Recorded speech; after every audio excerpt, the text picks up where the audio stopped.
Both pilots were dead. 298 passengers were about to die. And the only person who could save them was the woman they'd been ignoring for the past hour, nobody, in yoga pants who'd lost everything 8 months ago for refusing to murder civilians.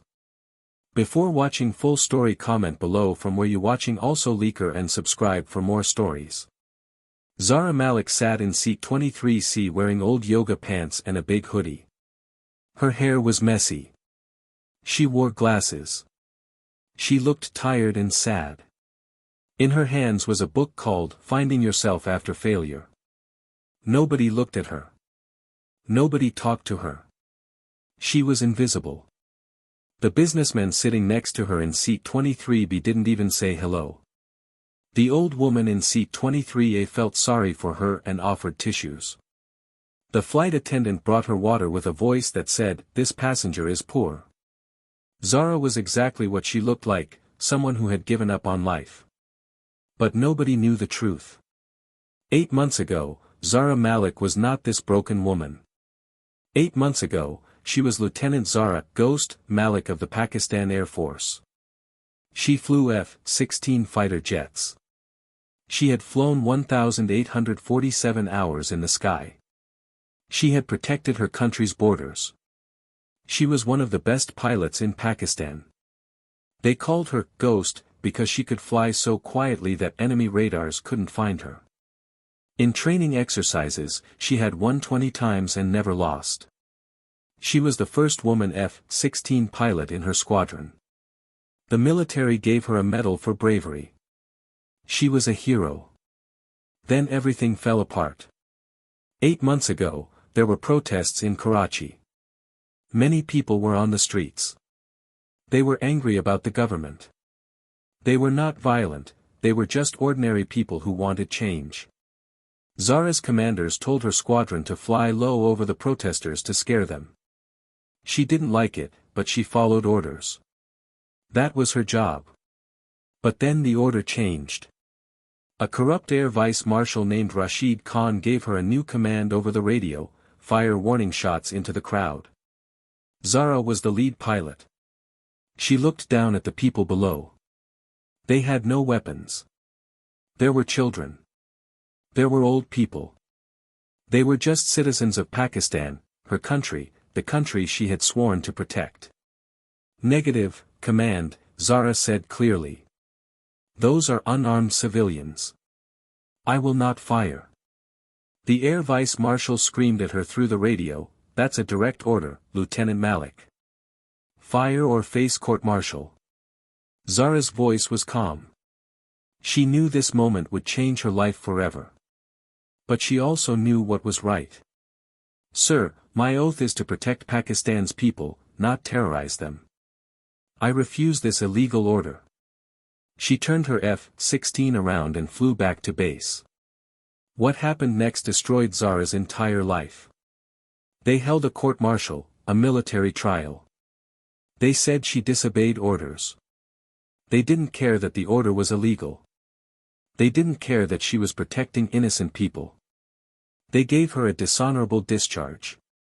This meant she lost everything. Her rank was stripped away, her medals were taken, her pension was gone, she could never fly military aircraft again. Then the media attacked her. Newspapers called her a traitor. They said she refused orders during a national emergency. They lied about what really happened. Her father was a retired army colonel. He had been so proud of her. But when she was dishonorably discharged, he told her, "You've destroyed our family's honor." He stopped talking to her. Her own father disowned her. She tried to get a job with commercial airlines. She was an excellent pilot. But every airline refused. They all said the same thing: "We can't employ someone who was court-martialed." Anonymous messages came to her phone. Death threats. "You betrayed Pakistan," they said. "You are a traitor." Her savings ran out after 3 months. Meanwhile, Air Vice Marshal Rashid Khan, the man who gave the illegal order, was promoted. He became Air Marshal. He was now in charge of all of Pakistan's air operations. He got more power. More money. More respect. And the protesters Zara had protected? Everyone forgot about them. Nobody remembered what happened that day. Zara moved to a small apartment in the poorest part of Karachi. She took whatever job she could find: delivery driver, call center worker, warehouse packer. These were jobs that paid very little money. She stopped looking at the sky. She stopped thinking about flying. She made a promise to herself: never fly again. Never be responsible for people's lives again. Never trust the military or government again. For 8 months, she kept that promise. Today, Zara was flying to Dubai for a job interview. The job was cleaning rooms at a hotel. It was humiliating for someone who used to fly fighter jets, but she needed money to survive. She bought the cheapest ticket she could find, Emirates Flight 203, economy class, middle seat. She walked onto the plane, found seat 23C, squeezed past the businessman who wouldn't even look at her, sat down, pulled out her self-help book, and disappeared into herself. Nobody knew who she was. Nobody recognized her. She was invisible. That's what she wanted. The plane was huge, a Boeing 777-300ER. It had 298 passengers and 14 crew members. It would fly from Karachi to Dubai. The flight should take 2 hours and 15 minutes. Zara didn't know that in first class, sitting with champagne and comfortable seats, was Air Marshal Rashid Khan, the man who destroyed her career. He was traveling with 3 government ministers and some rich businessmen to Dubai for important meetings. They laughed. They drank expensive champagne. They talked about promotions and money deals. Zara, in her uncomfortable middle seat in economy, read about finding yourself after failure and tried not to cry. The plane took off. Zara closed her eyes and tried to sleep. 45 minutes into the flight, they were flying at 38,000 feet, very high in the sky. The plane was peaceful. Most passengers were reading, watching movies, or sleeping. But Zara noticed something. She had spent 6 years as a fighter pilot.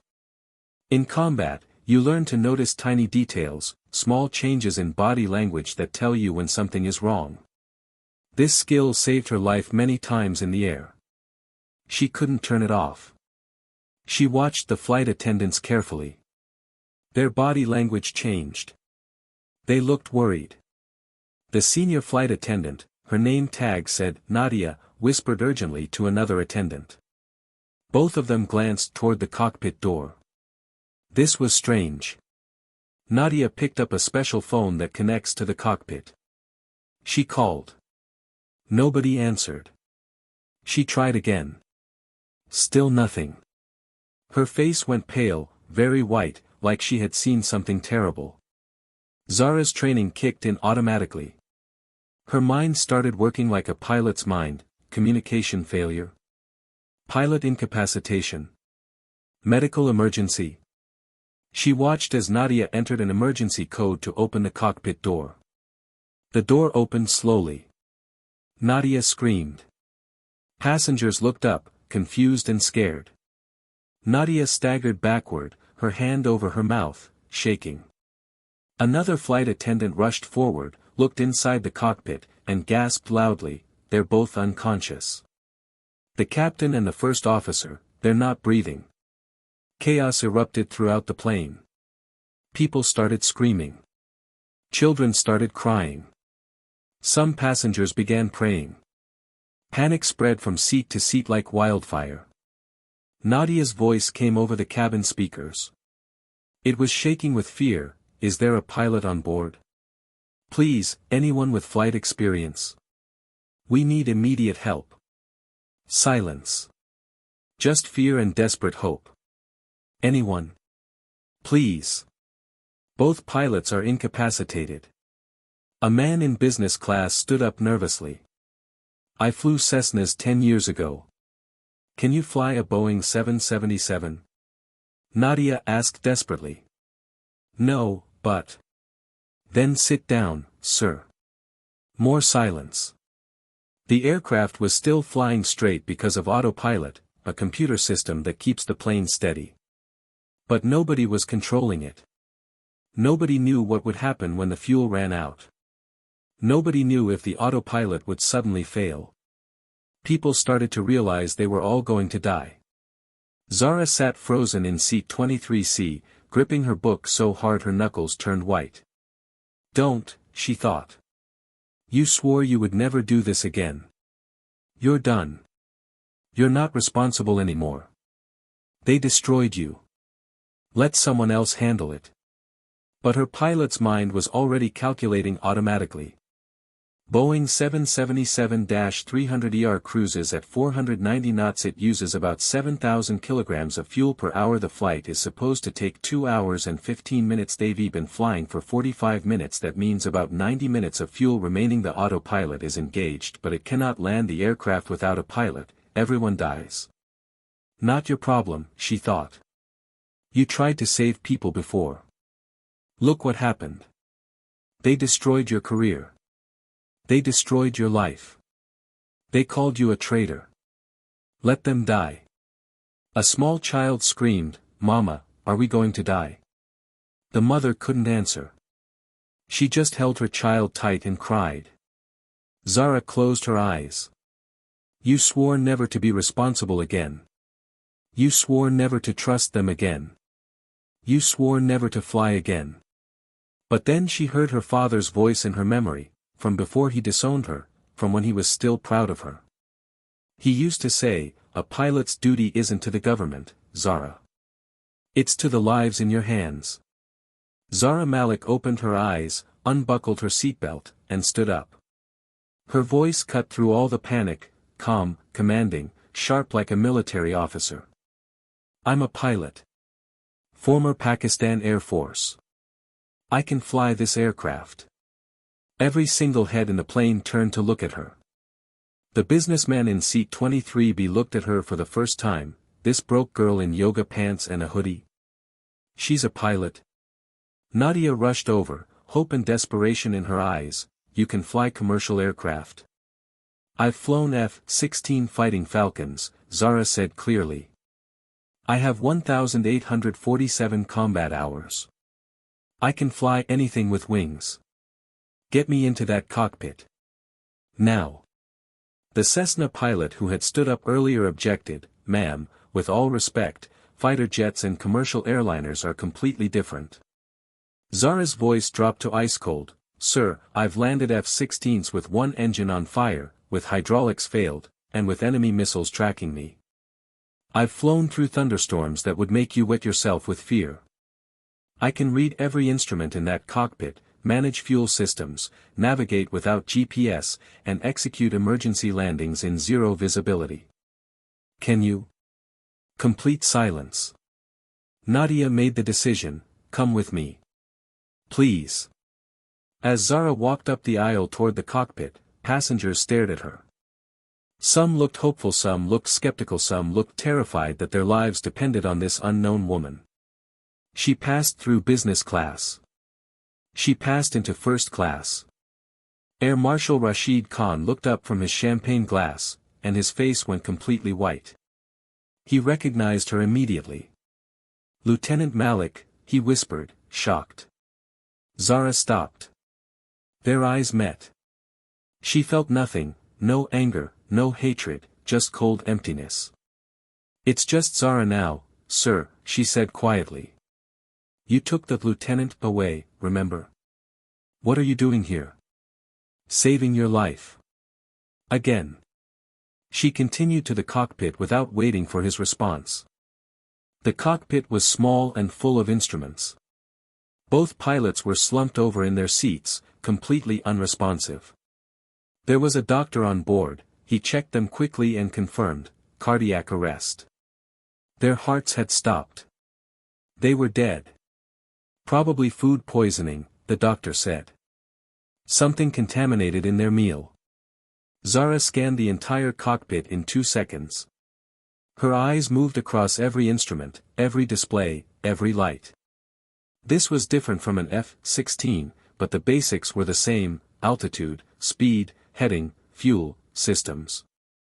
She saw autopilot, engaged, in LNAV/VNAV mode. This meant the computer was following a pre-programmed route, altitude, 38,000 feet speed, 490 knots heading, 280 degrees, this was correct for Dubai, fuel, 18,400 kilograms remaining all systems, showing green, this meant everything was working normally. Zara slid into the captain's seat. It felt strange, bigger than an F-16, more comfortable, but also more complicated. There were so many buttons, so many screens. "I'm taking command," she announced. She reached for the radio and pressed the button, "Mayday, Mayday, Mayday. Emirates 203, this is Lieutenant Zara Malik, former Pakistan Air Force, F-16 pilot, taking command of this aircraft. Both pilots are deceased. I have aircraft control. Requesting immediate emergency clearance to nearest suitable airport." There was a long silence on the radio. Then a voice came through, and Zara's heart almost stopped. She knew this voice. "Say again your identification." "Did you say Ghost?" "This is Wing Commander Aisha Rahman, Pakistan Air Force Command." "Zara? Is that really you?" Aisha Rahman. Her former squadron leader. Her mentor.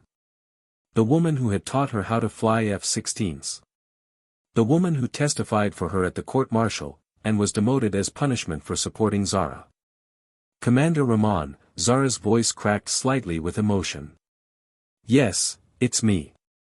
Zara, we all thought you, after the discharge, we heard you disappeared. You stopped flying. And now you're flying a commercial aircraft. I'm a civilian now, ma'am. But right now I have 298 souls on board, 2 dead pilots, and about 80 minutes of fuel.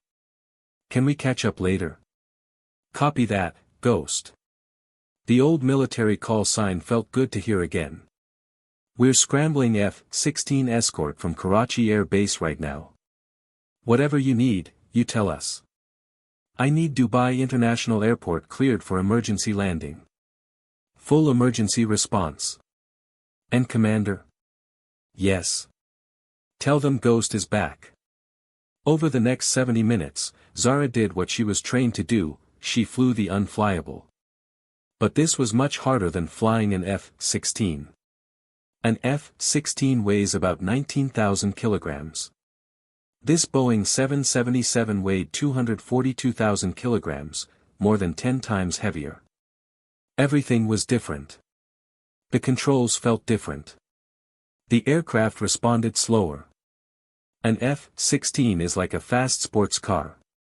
A Boeing 777 is like a giant bus. Zara had to relearn everything in her mind. How fast to descend. How much power to use. How early to start slowing down. An F-16 lands at about 130 knots. She learned that a Boeing 777 lands at 140 to 150 knots. This sounds similar, but with 10 times the weight, everything changes. Too fast and she'd overshoot the runway. Too slow and the plane would fall from the sky. She used the flight computer to calculate the exact landing weight based on fuel remaining. Then she calculated the exact speed she would need. Her fingers moved fast across the keyboard built into the cockpit. She checked the fuel gauge carefully. They were burning fuel at 7,000 kilograms per hour. She calculated the distance to Dubai. She calculated the time remaining. Her stomach dropped. There wasn't enough fuel for a standard approach pattern. Normal landings involve flying in a big circle around the airport, gradually descending. That takes time and fuel. She didn't have time. She didn't have fuel. She would have to do what's called a tactical descent, something fighter pilots do, but commercial pilots never do. She would have to bring the plane down fast and steep, like dropping from the sky, then level out at the last second. It was dangerous. It was not standard procedure. But it was the only way. Normally, a Boeing 777 has 2 pilots. The captain flies while the first officer manages radio communications, monitors systems, and helps make decisions. They work as a team. Zara was alone. She had to fly, navigate, talk on the radio, monitor all systems, and make every decision by herself. She started talking to multiple people on the radio at once. Dubai Air Traffic Control, Karachi Air Command, Emirates Operations Center in Dubai, Emergency Response Teams. She spoke in military brevity codes, short, quick phrases that fighter pilots use. The civilian air traffic controllers struggled to understand her. Emirates 203, say again your last transmission. I said I'm executing tactical descent at 4,000 feet per minute starting at 10,000 feet. Clear all traffic within 50 miles of Dubai International. I don't have fuel for standard approach. I'm coming in hot and fast. Confirm clearance. Commander Aisha Rahman's voice came on the radio, helping translate. Dubai Control, she's saying she'll descend at twice the normal rate. It's a fighter jet technique adapted for commercial aircraft. Clear all traffic. She knows what she's doing. Copy that, Commander. Emirates 203, you are cleared for emergency tactical approach. All traffic has been diverted. The runway is yours. Air Marshal Rashid Khan came to the cockpit. His face was red with anger and fear. Lieutenant Malik. It's not Lieutenant, Zara said without looking at him. Her hands were busy on the controls. You took that rank away. I'm ordering you as Air Marshal to let military pilots take over this aircraft. Zara's eyes snapped to him. They were cold as ice.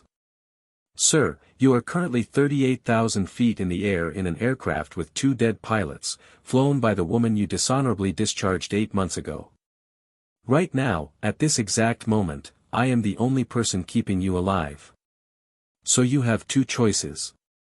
You can either sit down, shut your mouth, and let me fly. Or you can grab these controls yourself and kill everyone on board. Your choice, Air Marshal. Make it fast. He opened his mouth. Closed it. Then left the cockpit without another word. 3 F-16 fighter jets scrambled from Karachi Air Base, Zara's old squadron. They flew fast and caught up to Emirates 203 about 30 minutes from Dubai. Emirates 203, this is Viper lead. We have you visual. Ghost, you're looking good from here. Zara recognized the call sign immediately. Viper. That was Lieutenant Hamza Akhtar. He had been her wingman, the pilot who flew beside her in formation during missions. Viper, is that you? She couldn't believe it. Affirmative, Ghost. Ma'am, the whole squadron thought you were. We heard you gave up flying after the discharge. I did give up, Zara said quietly. But today, 298 people needed me to remember how. Ma'am, it's an honor flying with you again. You're still the best pilot we ever had. Viper, I'm flying a giant bus with 298 people and 2 dead pilots. Let's see if I'm still the best after I land this thing without killing everyone. The 3 F-16s formed an escort around the Boeing 777. They couldn't help her fly, but their presence meant everything. They were visual confirmation for air traffic control. But more than that, they were moral support. They were her brothers and sisters from the Air Force, telling her, you're not alone. Dubai International Airport was completely cleared. Every other aircraft was diverted to other airports. The longest runway, 4,000 meters long, was covered with fire suppression foam. Emergency vehicles were positioned every 100 meters along the runway, fire trucks, ambulances, rescue teams. Hospitals all across Dubai were put on standby. News helicopters circled at a safe distance, filming everything. The entire world was watching. Inside the cabin of Emirates 203, Nadia made an announcement, "Ladies and gentlemen, we are beginning our descent into Dubai. Please return to your seats, fasten your seatbelts as tight as possible, and prepare for emergency landing. Place your heads down, brace position. Pray if you believe in prayer. We are in the hands of our pilot. In the cockpit, Zara took a deep breath. Altitude 10,000 feet. Emirates 203 beginning descent. Configuring for tactical approach. Dubai Air Traffic Control, Emirates 203, did you say tactical? Affirmative. I'm trained for combat landings. I'm adapting the technique for this aircraft. Trust me or get off the radio. She pushed the control yoke forward gently. The nose of the aircraft dipped down. The ground started getting closer. Altitude 5,000 feet. She extended the flaps to position 1. Flaps are parts of the wing that extend out to create more lift and drag. They help the plane fly slower. She reduced speed to 210 knots. The aircraft shook slightly. She was descending at 3,000 feet per minute, this was double the normal rate. It felt like falling. Emirates 203, your descent rate is too steep. My fuel is almost gone. I don't have time for standard approach patterns. I'm bringing her down now. Clear the airspace. Altitude 2,000 feet. She deployed the landing gear, the wheels that would touch the ground. There were 3 indicators: nose gear, left main gear, right main gear. All 3 lights turned green. Good. The wheels were down and locked. She extended the flaps to full position. The aircraft shuddered and shook. This was normal. She reduced speed to 160 knots. Too fast and she'd overshoot the runway. Too slow and she'd fall from the sky. The runway was visible dead ahead, a long strip of concrete covered in white foam. Final approach. All systems green. Gear down and locked. Flaps full. Altitude 500 feet. The 3 F-16 escort fighters peeled off to the sides, giving her space to land. Viper's voice came through, "Ghost, you've got this. Bring them home." Altitude 200 feet. Zara's hands were perfectly steady on the controls. No shaking. No fear. Just focus. She remembered her father's voice from when he first taught her to fly small planes as a child. The aircraft wants to fly, Zara. Don't fight it. Work with it. Feel what it's telling you. Altitude 100 feet. She began what's called the flare, gently pulling back on the control yoke to raise the nose of the aircraft slightly. This would slow the descent and help the wheels touch down smoothly instead of slamming down. Altitude 50 feet. The runway rushed up toward them. It looked like they were going to crash into it. "Come on, beautiful," Zara whispered to the aircraft. "Land for me." Impact. The main landing gear, the big wheels under the wings, slammed down onto the runway. It was hard, harder than a normal landing, but it was controlled. Bang. The nose gear, the wheel at the front, followed and hit the runway hard. Thrust reversers. Zara shouted to herself. She pulled the thrust reverser levers. These redirect the engine power backward instead of forward, helping to slow the aircraft down. The engines made a huge roaring sound. 242,000 kilograms of metal traveling at 140 knots had to stop. Brakes. She pressed the brake pedals with all her strength. The aircraft was decelerating, screaming, shaking, smoking, but slowing down. The runway was 4,000 meters long. She was using it fast. 3,000 meters of runway left. 2,000 meters left. 1,000 meters left. Speed, 50 knots. 30 knots. 10 knots. Emirates 203 stopped. 800 meters from the end of the runway. They had made it. For a moment, there was complete silence inside the aircraft. Then everyone started crying. Some were crying from relief. Some were crying from joy. Some were crying from the shock of realizing how close they had come to death. Someone started clapping. Then another person. Then everyone. The entire cabin erupted in applause. People were hugging strangers. People were praying. People were calling their families. Zara sat in the captain's seat, her hands still on the controls. She was shaking now, not from fear, but from the release of adrenaline. She had held everything together for 70 minutes. Now her body was catching up to what her mind had just done. Emirates 203, Dubai Control. Outstanding job. Emergency vehicles are approaching. Are you okay? Zara keyed the radio, Dubai Control, Emirates 203. I'm okay. I'm okay. Commander Aisha Rahman's voice, Ghost, that was the most beautiful flying I've ever seen. You just saved 298 lives. Do you hear me? You saved them all. Zara couldn't speak. Tears rolled down her face. The F-16s flew overhead in salute, a victory roll, then headed back to Karachi. Emergency vehicles surrounded the aircraft. Stairs were brought to the doors. Paramedics rushed aboard to check the passengers. Nadia came into the cockpit. She was crying. She hugged Zara tightly. You saved us, she sobbed. You saved all of us. Thank you. Thank you. The passengers began deplaning, evacuating down the emergency stairs. Many of them stopped to look into the cockpit, to see the woman who had saved their lives. Some said thank you.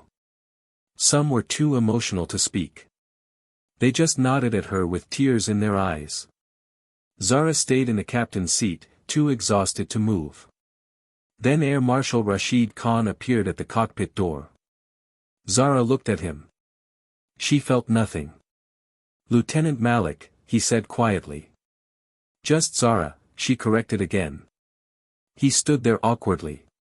His face showed shame, maybe real, maybe not. You saved my life today, he said. After everything I did to you. You could have let me die. Nobody would have blamed you. Zara shook her head. I didn't save you, Air Marshal. I saved 298 innocent people who happened to include you. What you did 8 months ago, he said slowly. Refusing to fire on civilians. You were right. The order was illegal. I was wrong. I know I was right, Zara said coldly. I've always known. The question is, will you tell the truth? Will you clear my name? He looked away. It's complicated. Politically. Get out of my cockpit. He left. Within hours, the story exploded across the world. Videos from inside the aircraft showed the panic, then showed a woman in yoga pants walking calmly to the cockpit. News helicopters had filmed the dramatic landing. The footage showed the Boeing 777 descending at a steep angle, much steeper than normal, then leveling out at the last second and landing hard but safely. Headlines appeared everywhere. Former fighter pilot saves 298 lives after pilots die mid-flight. The ghost returns, dishonorably discharged pilot becomes hero. Woman in yoga pants lands Boeing 777 after F-16 training. Social media exploded. The video of the landing was viewed 100 million times in 24 hours. Everyone wanted to know who Zara Malik was. Then investigative journalists found the story of what happened 8 months ago. They found the court-martial records. They found the order she had refused, the illegal order to fire on civilians. Public opinion shifted completely. People called for Air Marshal Rashid Khan to be investigated. People demanded Zara's record be cleared. Petitions were signed by millions of people. The government of Pakistan was embarrassed. The military was embarrassed. They had called her a traitor, and now the entire world was calling her a hero. Emirates Airlines offered her a job as a pilot immediately. Other airlines did the same. They offered high salaries, captain positions, whatever she wanted. But Zara turned them all down. 3 days after the landing, Zara sat alone in a small hotel room in Dubai. There was a knock on the door. She opened it to find Commander Aisha Rahman standing there in full dress uniform. "Commander," Zara said, surprised. "May I come in?" They sat together. Commander Rahman looked at her carefully. "The military wants you back," she said. "The Chief of Air Staff himself called me. They want to reverse your discharge. They'll restore your rank, your medals, your pension. Full reinstatement. You can have your F-16 back. You can fly again for Pakistan." Zara was quiet for a long time. "And Air Marshal Khan?" she asked. "Under investigation. He'll likely be forced to retire." "They're only doing this because the world is watching," Zara said. "Not because it's right." "I know," Commander Rahman admitted. "But does that matter?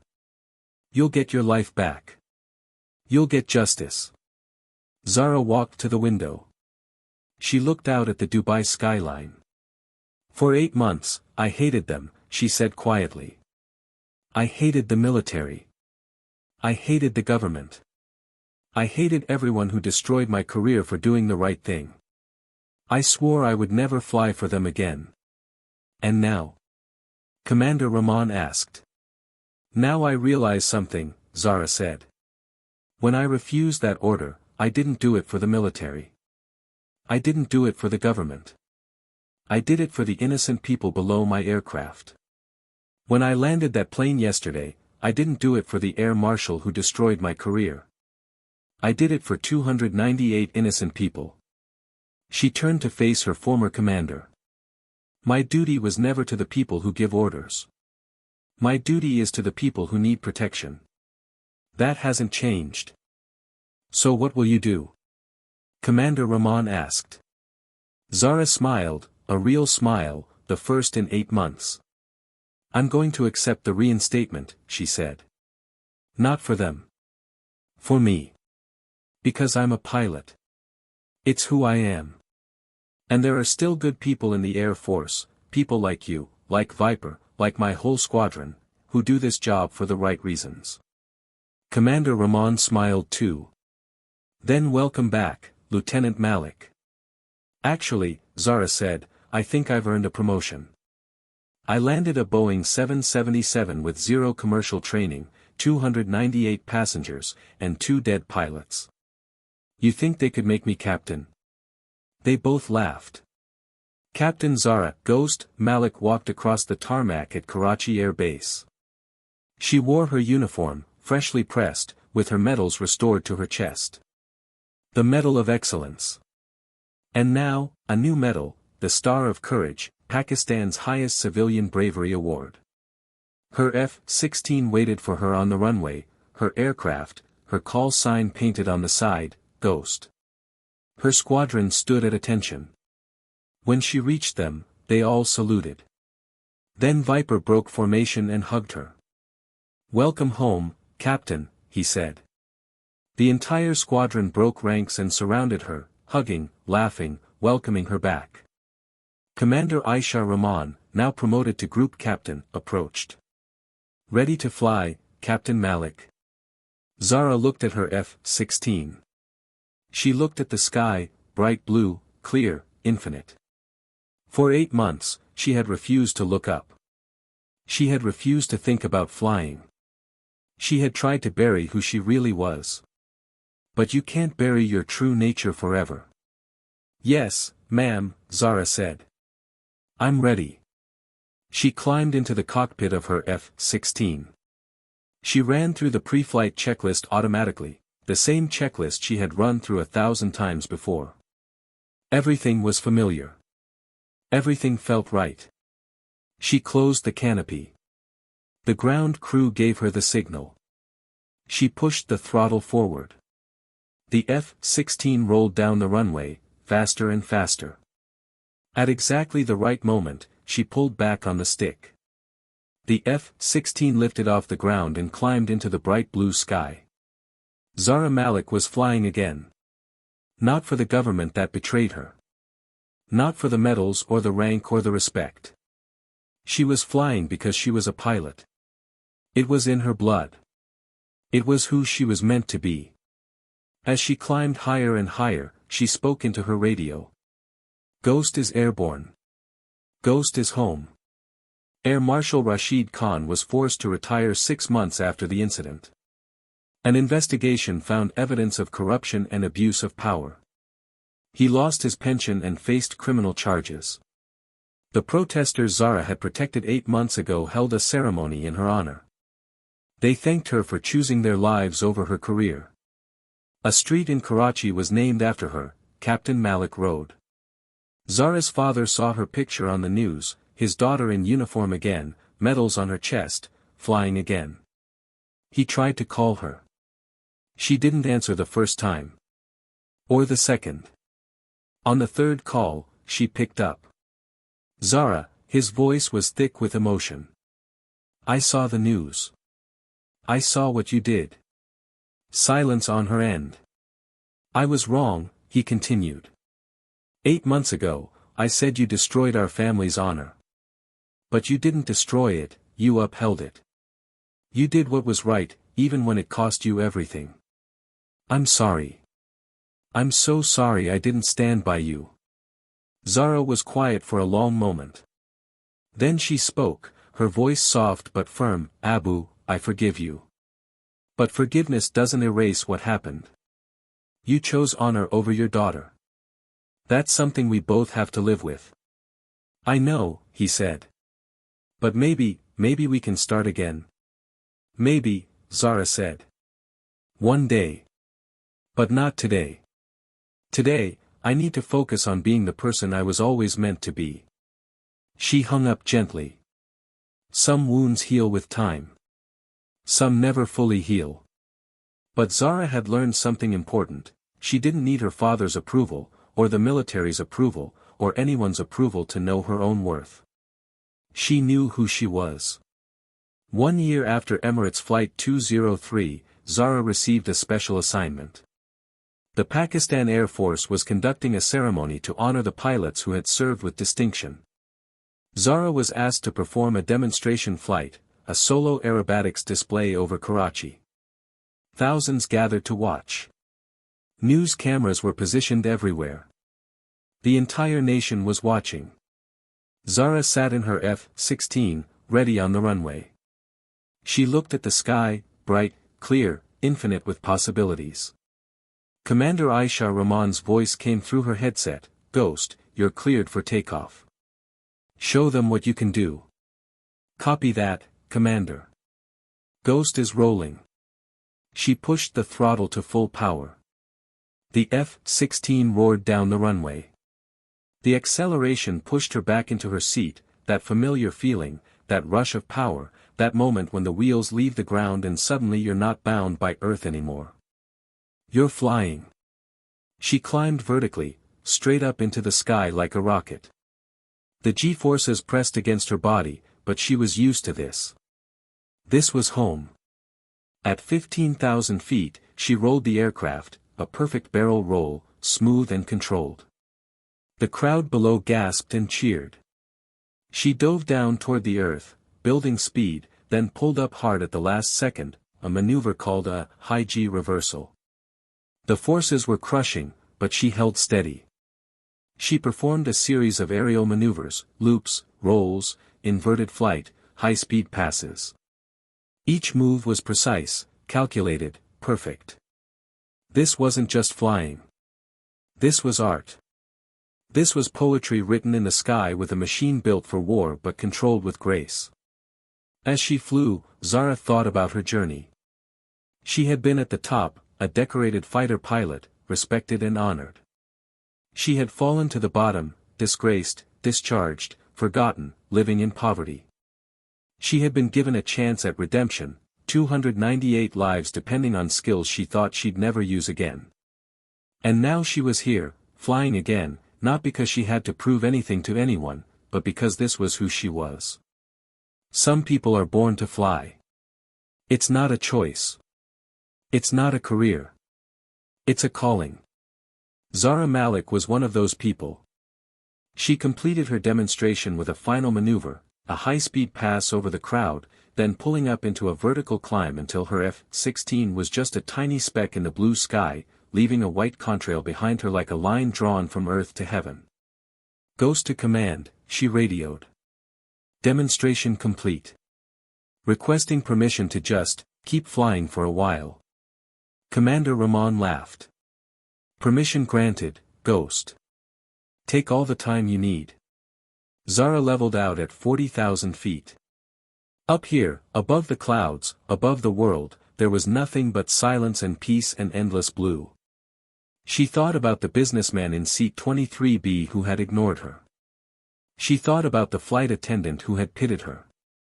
She thought about everyone who had looked at her in her yoga pants and hoodie and saw nothing, saw a failure, saw someone broken, saw someone who didn't matter.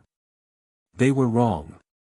Your value isn't determined by your job title, your rank, your medals, or what other people think of you.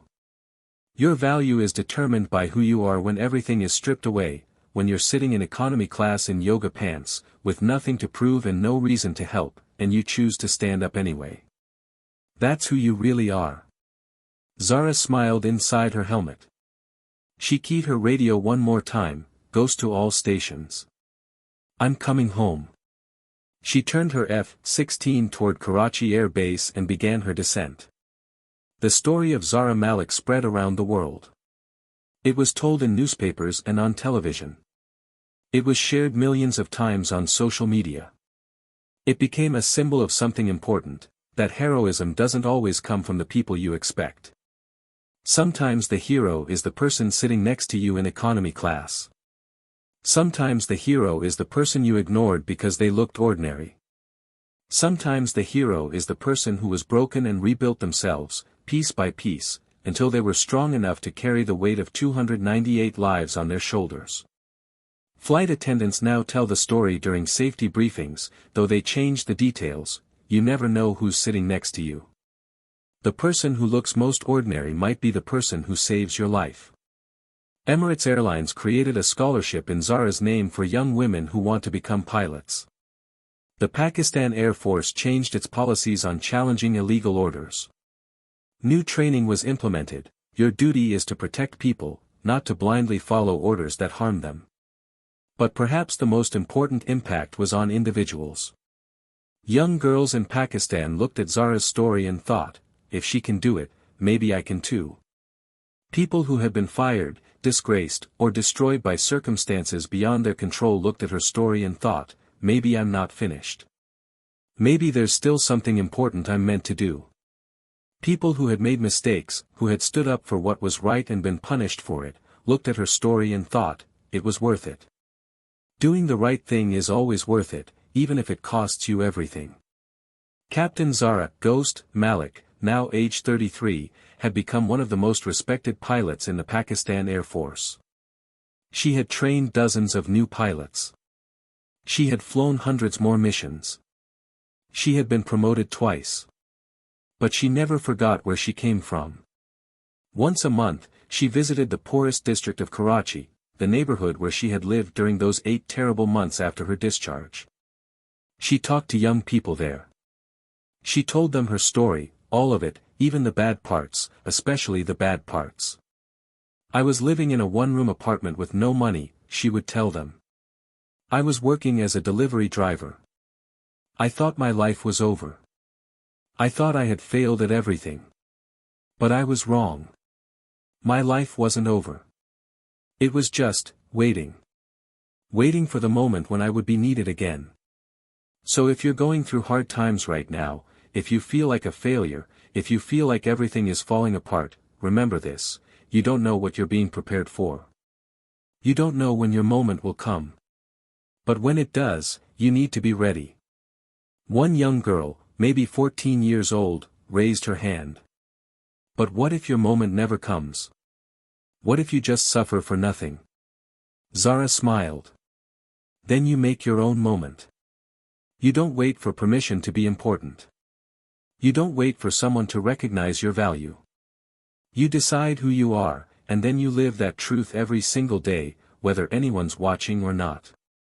The girl thought about this, then nodded slowly. After the talk, the girl approached Zara. "My name is Amara," she said shyly. "I want to be a pilot like you." Zara looked at this young girl, skinny, poor, from a family with no connections, no money, no influence. "Do you know what it takes?" Zara asked seriously. "I think so," Amara said. "Hard work. Dedication. Never giving up." "That's part of it," Zara agreed. "But there's something more important. You need to know why you want to fly. Not for glory. Not for respect. Not to prove anything to anyone. You fly because when you're in the sky, that's when you're most yourself. That's when everything makes sense. Can you say that's true for you?" Amara thought carefully. "I don't know yet. I've never flown before." Zara smiled. "Then let's find out." She made arrangements with the Air Force. 2 weeks later, Amara was given a ride in a training aircraft, not as a pilot, but as a passenger, to see what it felt like to be in the sky. When they landed, Amara was crying. Not from fear, from joy. "That was the most beautiful thing I've ever experienced," she whispered. Zara knew that feeling. She remembered her first flight as a child with her father. She remembered looking down at the earth and thinking, "This is where I belong. Up here." "Then work for it," Zara told Amara. "Study hard. Get top grades. Apply to the Air Force Academy. It won't be easy. People will tell you it's impossible. They'll tell you that girls from poor families don't become fighter pilots. But you know what? What? They told me the same thing. And they were wrong." 10 years after Emirates Flight 203, a ceremony was held at Dubai International Airport. A memorial was unveiled, a statue of a woman in yoga pants and a hoodie, looking up at the sky. The plaque read, "In memory of the passengers and crew of Emirates Flight 203, and in honor of Captain Zara Ghost Malik, who proved that heroes don't always wear uniforms. Sometimes they wear yoga pants." Zara attended the ceremony. She was 38 years old now. She had served with distinction for over a decade since her reinstatement. Journalists asked her, "How does it feel to be immortalized in a statue?" She laughed. "Strange. Uncomfortable. I'm not a statue, I'm just a person who did what needed to be done." "But you're a hero," they insisted. "No," Zara said firmly. "I'm a pilot. There's a difference. Heroes are people in stories. Pilots are people who fly aircraft and try not to crash. I just happened to be the person who knew how to fly when flying was necessary." "That's very modest of you." "It's not modesty," Zara explained. "It's truth. I'm not special. I'm trained. There's a difference. Anyone can be trained. Anyone can develop skills. Anyone can be ready for their moment when it comes. That's not heroism, that's just being prepared." But privately, alone, Zara knew something else. She knew that landing Emirates Flight 203 wasn't just about training. It was about choosing to act when she could have chosen to hide. It was about taking responsibility when she had every reason to walk away. That choice, that decision to unbuckle her seatbelt and stand up, that was what mattered. Training gave her the ability to fly. But courage gave her the willingness to try. Among the 298 passengers on Emirates Flight 203, there was a 7-year-old girl named Sarah. Sarah had been the child who screamed, "Mama, are we going to die?" The scream that Zara had heard from seat 23C. 10 years later, Sarah was 17 years old. She wrote a letter to Zara. "Dear Captain Malik. You don't know me, but you saved my life when I was 7 years old. I was on Emirates Flight 203. I was so scared that day. I thought we were all going to die. But then you stood up. You walked to the cockpit. You landed the plane. I don't remember much about that day, I was too young, and I was too scared. But I remember your voice on the speaker after we landed. You said, "Welcome to Dubai. Sorry about the rough landing." Everyone laughed. We had just survived something impossible, and you made a joke. That's when I knew everything would be okay. Because of you, I got to grow up. I got to finish school. I got to fall in love. I got to see my little brother being born. I got to experience 10 more years of life. I'm applying to university now. I want to study aviation engineering. I want to build better aircraft, safer aircraft.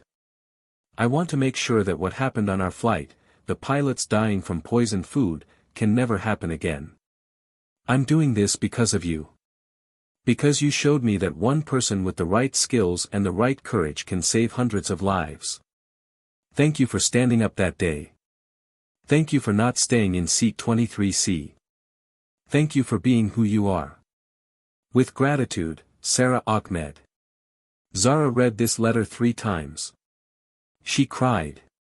Not from sadness, but from something else, a feeling of completion, of purpose fulfilled, of knowing that the worst day of those passengers' lives had led to something meaningful. She wrote back. Dear Sarah. Thank you for your letter. It means more to me than you can imagine. I want you to know something, I almost didn't stand up that day. I sat in seat 23C and told myself it wasn't my problem. I had every reason to stay hidden. Every reason to let someone else handle it.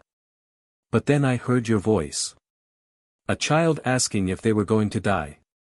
And I realized that some moments define who we really are. Not who we pretend to be, not who we were trained to be, but who we are at our core when everything else is stripped away. I'm so glad you're alive. I'm so glad you're pursuing aviation engineering. The field needs people like you, people who want to make things better, safer, stronger. When you design your first aircraft system, think about that scared 7-year-old girl on Flight 203. Design it for her. Design it so no child ever has to ask, "Mama, are we going to die?" because of equipment failure or design flaws. You'll do great things, Sarah. I can tell. Stay brave, Captain Zara Malik. Most hero stories end when the hero saves the day. The credits roll. The book closes. We don't see what happens next. But life doesn't work that way. After Zara landed Flight 203, she still had to wake up the next day. And the day after that. And the day after that. She still had difficult days. She still had moments of doubt. She still had nightmares sometimes, dreams where she couldn't reach the cockpit in time, where she pushed the wrong button, where the aircraft crashed. Being a hero in one moment doesn't make all your problems disappear. But it does change something inside you. Zara learned that she could trust herself. She learned that her training, her instincts, and her judgment were good. She learned that doing the right thing, even when it costs you everything, is always worth it in the end. She learned that rock bottom isn't the end. Sometimes it's the foundation on which you rebuild something even stronger. Captain Zara Ghost Malik retired from the Pakistan Air Force at age 48. She had served for 26 years total, 6 years before her discharge, and 20 years after her reinstatement. She had trained over 200 pilots. She had flown over 4,000 hours. She had been promoted to wing commander. At her retirement ceremony, the Chief of Air Staff said, "Wing Commander Malik represents the best of what it means to serve." She showed us that courage isn't about following orders blindly, it's about knowing when to say no. She showed us that honor isn't about protecting your reputation, it's about doing what's right even when it destroys your reputation. Zara stood in her dress uniform, with all her medals, surrounded by her squadron, the people she had trained, the people she had served with, the people who had become her family. She thought about that day 20 years ago when she sat in seat 23C, broken and defeated, thinking her flying days were over forever. She thought about how wrong she had been. Your story isn't over until you decide it's over. After retirement, Zara did something unexpected, she became a commercial airline pilot. The same airlines that had rejected her 20 years ago now competed to hire her. She chose Emirates, the airline whose flight she had saved. Why commercial aviation? Reporters asked. After flying F-16s, isn't this boring? Zara smiled. Every time I fly, I carry hundreds of people who trust me with their lives. Every single flight matters. Every safe landing is a victory. How could that ever be boring? She flew commercial routes for 10 more years. Every single flight, before takeoff, she would think about Flight 203. She would think about those 298 passengers, and she would make a promise, I'll bring you home safely. She kept that promise 5,847 times. This is where most stories end. The hero retires. The credits roll. And they lived happily ever after. But this isn't really the end of Zara's story. It's just the end of this particular chapter. Because here's the truth, your life isn't one story. It's many stories, all connected, all building on each other. The story of the fighter pilot who refused an illegal order.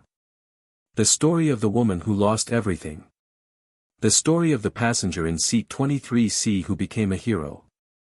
The story of the pilot who rebuilt her life. The story of the mentor who trained the next generation. Each chapter leads to the next. Each ending is also a beginning. Zara Malik, the woman who went from lieutenant to nobody to hero to wing commander to commercial pilot, understood this. She understood that life is long. That one failure doesn't define you. That one success doesn't complete you. That you're always becoming who you're meant to be, one choice at a time, one day at a time, one flight at a time. The last time Zara flew as a commercial pilot, she was 58 years old. It was a routine flight, Dubai to Karachi. As the aircraft lifted off the runway, as the wheels left the ground and the earth fell away beneath her, she felt that familiar feeling, that sense of rightness, of being exactly where she belonged. She smiled. After 30 years of flying, after F-16s and court-martials and emergency landings and medals and controversies and triumphs and defeats and everything in between, she still loved this moment. The moment when you're not on the ground anymore. When gravity releases its grip and you're free. That's what flying had always been about. Not the speed. Not the danger. Not the glory. Freedom. As she climbed to cruising altitude, she thought about all the people whose lives she had touched. The 298 passengers from Flight 203. The 200 pilots she had trained. The thousands of passengers she had flown commercially. The young people she had mentored. Sarah Ahmed, who was now Dr. Sarah Ahmed, lead aviation engineer at Boeing. Amara, the poor girl from Karachi, who was now Lieutenant Amara Khan, F-16 pilot in Zara's old squadron. And millions more who had heard her story and thought, if she can overcome that, maybe I can overcome this. That was the real legacy. Not the medal. Not the statue. Not the headlines. The real legacy was the ripples. The way one person's courage inspires another person's courage. The way one person's choice to stand up makes it easier for the next person to stand up. Zara keyed the intercom for her final pre-landing announcement. Ladies and gentlemen, this is your captain speaking. We're beginning our descent into Karachi. It's been an honor flying you today. Please return to your seats and fasten your seatbelts. And remember, you never know when your moment will come. When it does, be ready. Be brave. Stand up. The world needs you. She landed the aircraft smoothly, a perfect touchdown, one last time. As the passengers deplaned, many of them stopped to shake her hand, to thank her. She smiled at each one, made eye contact, treated each person like they mattered. Because they did matter. Every single person mattered. The last passenger off the plane was a young woman in yoga pants and a hoodie, carrying a book about finding yourself. She looked lost. She looked defeated. Zara saw herself 30 years ago. Rough day? Zara asked gently. The woman nodded, tears in her eyes. I just got fired. I don't know what I'm going to do. Zara put a hand on her shoulder. This isn't the end. I promise you. Sometimes the worst moments are just preparation for your greatest moments. Hold on. Your time is coming. The woman looked at her, confused. How do you know? Zara smiled. Because 30 years ago, I was you. And look at me now. She walked off the aircraft for the last time, removed her captain's hat, and looked up at the sky, bright blue, infinite, full of possibilities. Somewhere up there, another pilot was flying. Another story was beginning. Another person was discovering who they really were. The story never really ends. It just passes from one person to the next, like a torch in the darkness, lighting the way forward. Zara Malik had held that torch for 30 years. Now it was someone else's turn. She walked away from the aircraft, into the terminal, into the rest of her life. The woman in seat 23C had come home.